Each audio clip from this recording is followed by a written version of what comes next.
You guys are going to ask about all that? I thought we were going to just talk about the game. What do you think about coming out of Houston's camp? It's disappointing because the focus should be on two teams who played extremely hard. I mean, watching the tape, both teams just got after it and competed. But we just watched the tape upstairs. You don't think there were 10 calls that we thought we got fouled? I mean, this is how it goes. And every coach in the league will tell you the same thing. You watch the tape and you go, man, that's a foul, that's a foul. It's the nature of the game. It's very, very difficult to officiate an NBA game. There's all kinds of gray area.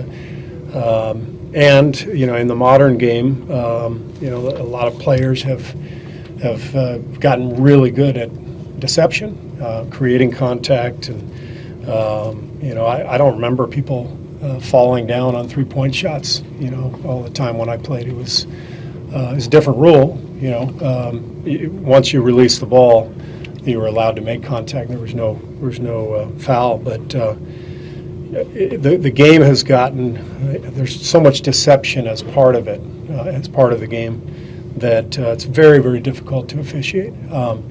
But every coach in the league will tell you, you watch the tape afterwards and you think, man, we got screwed. The reality is you get some, you lose some. The refs do the best job they can, and then you move on to the next game. And so I'm disappointed that this has become the whole narrative when it really should be about two great teams competing against each other. Steph did say that he went and studied before you guys did it as a group.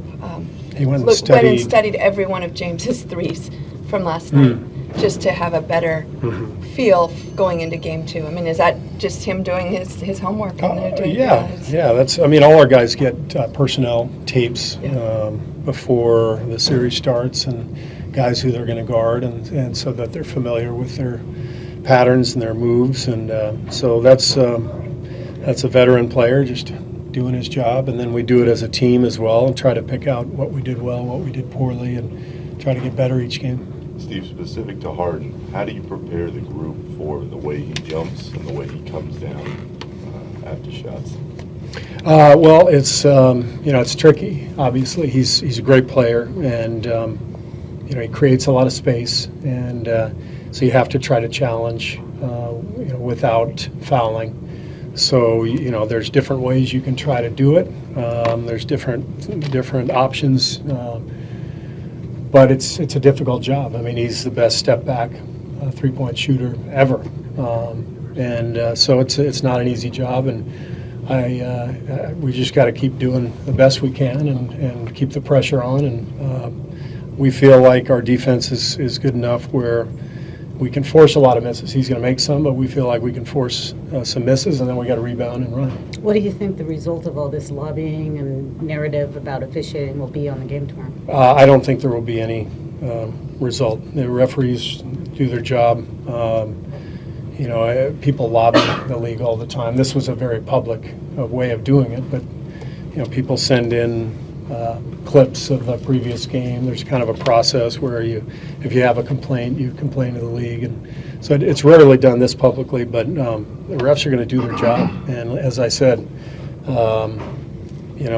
did they miss some calls for Houston? Absolutely, they missed some for us too. I mean, it's I don't know. I've been part of 6 teams as a player, and now 2 as an executive or a coach, and all 8 of those teams have gotten screwed by the refs. All 8 of them. It must be you. It's got to be me.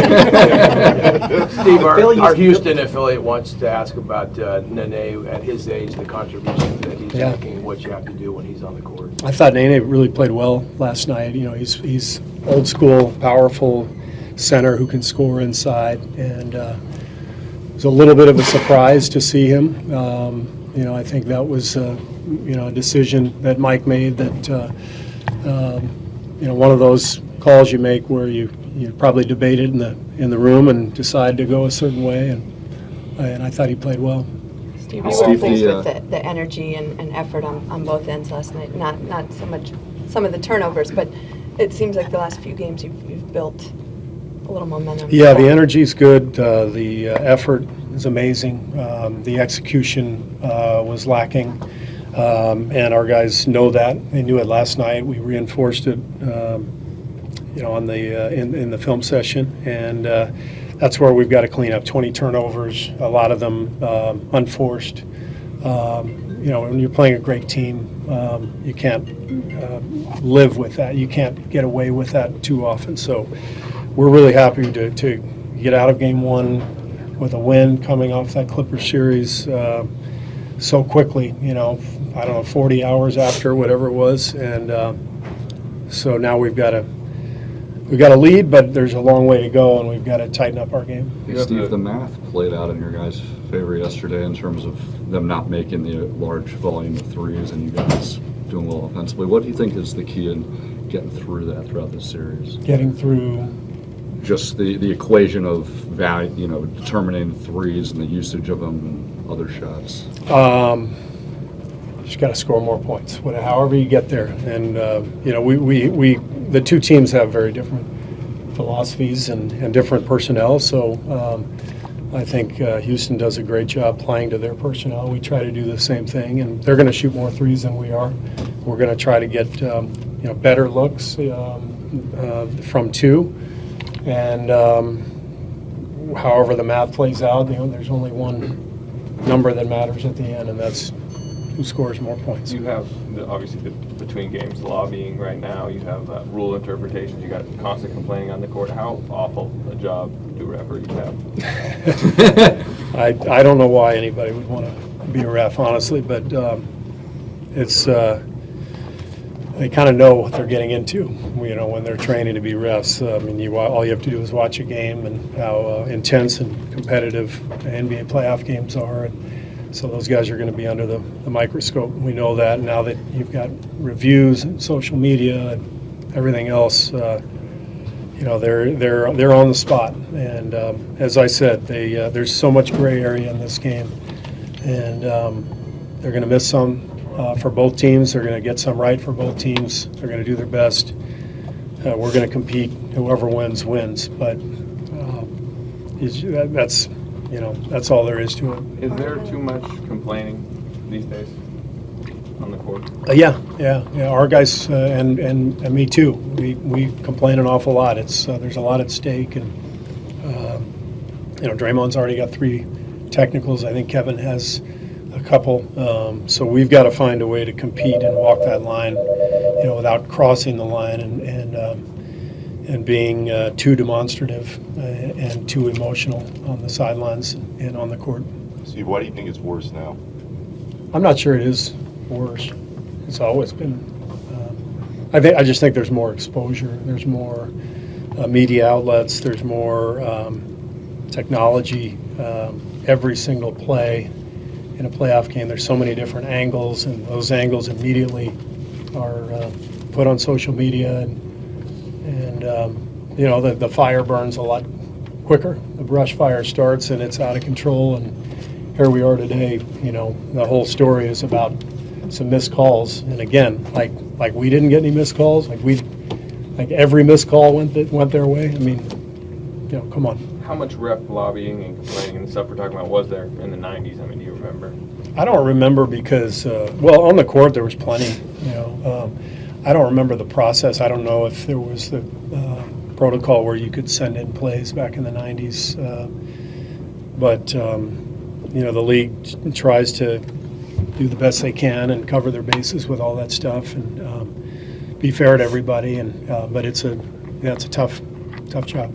Any memorable hustles or gamesmanship people used to pull back in the day? Say that again. Any memorable moves or hustles players used to pull to get a foul back in the day? I don't think there was nearly as much of that as there is now.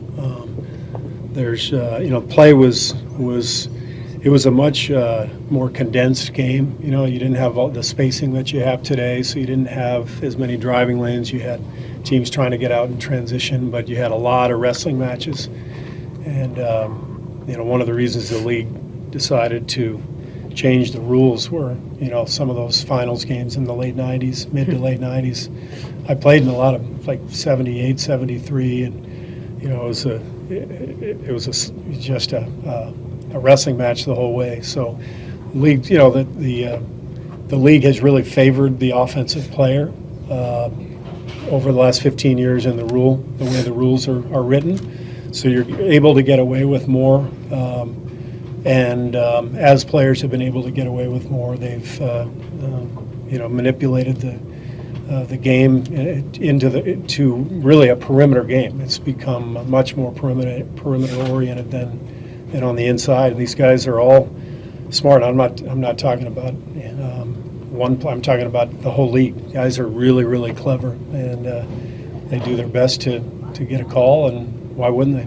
Steve, how is Clay and Steph holding up with their ankles? They're good. Yeah, they both seem good today. They'll get some treatment and a couple days rest, and then play tomorrow night. How much did those initial minutes when you subbed in Looney for the first time? I mean, he kind of kept that level, makes 3 quick shots, and Yeah. I know he does that, but it seemed like a key stretch. Yeah, Looney has been great throughout the playoffs, and gave us another big lift last night, and does a great job defending without fouling. Getting some key buckets, hanging around the rim. Very, very smart player. He sees and feels the game, kind of like Andre does. And he knows what he's doing. All right, everybody. Steve.